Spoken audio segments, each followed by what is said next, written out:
In this module, we're going to talk about managing content. Now, once you've come to the landing page after logging on, you go up to the black navigation bar, and if you go all the way to the left, you'll see that there's a content button. Now, if I run my mouse over it, you'll see that it comes down to two other areas that you can click on. The content area, in this case, content stands for pages. Now, manage files, that takes you to the manage files area, and files, in this case, stands for things that go on pages. So let me say that again. Content is for managing pages. Manage files is for managing objects that go on pages. Could be pictures, could be video, audio, PDFs, that type of thing. Now, the final menu, Add Content, that just gives you a quick way of creating brand new pages. In this case, we're going to be talking about content. So let's click on the Content button. And it takes you to this very large table, because right now it's showing every single page in the university. So we're talking thousands of pages, which really isn't much of a help to us. So up here in this sorting area, if we come to this select a group area, this drop-down menu has every website, but we want ours. So in this case, we're going to talk about the technical training website. So if I just start typing TECH, you'll see that it comes up to the T's pretty quick, and there's technical training. So I'll click on technical training and hit the apply button, and it sorts it out and only shows me mine. Okay, now let's talk about what's going on in this table here, because this is actually a lot of information and it works really well for us.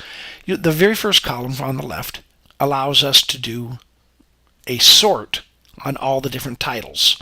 So if I click on the word title, it sorts all of my pages A to Z. If I click again, it's Z to A. Okay?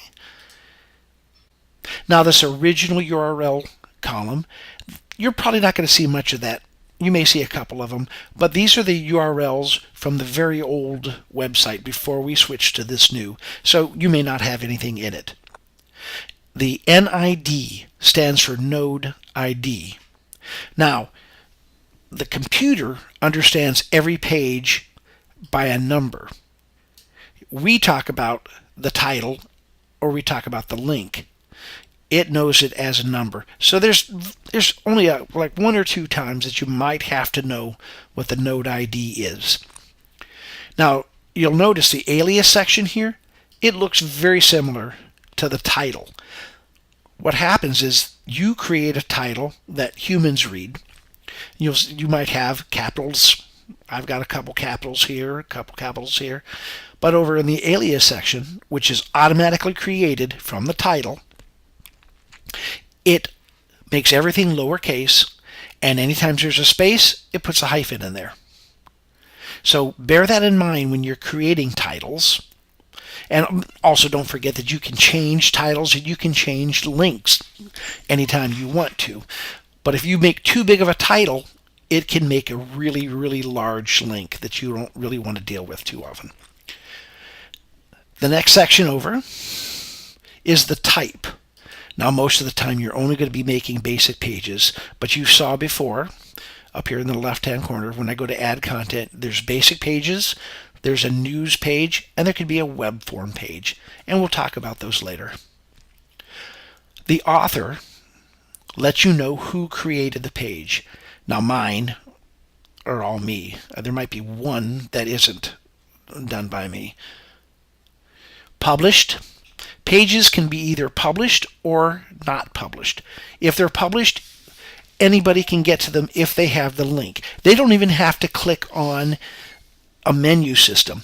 If it's published, somebody can get to it if they know the link.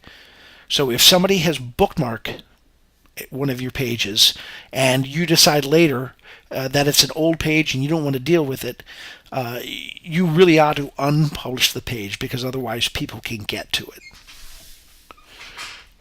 Now, updated, all this does is that every time someone saves a page that they have changed. It gives a date and time stamp, so you can tell when it was done last. This final column lets you know that you've got the options to edit or delete. Now, what's nice about this, if you click the edit button, it takes you directly to the page to edit. Now, if you click on the link over here in the title area, that will take you to the page to look at, but then you have to click the edit button after that. If you do not see the edit button or the delete button, and you know you're supposed to be able to edit or delete, then you've got a permissions issue and you need to talk to somebody in the web team management.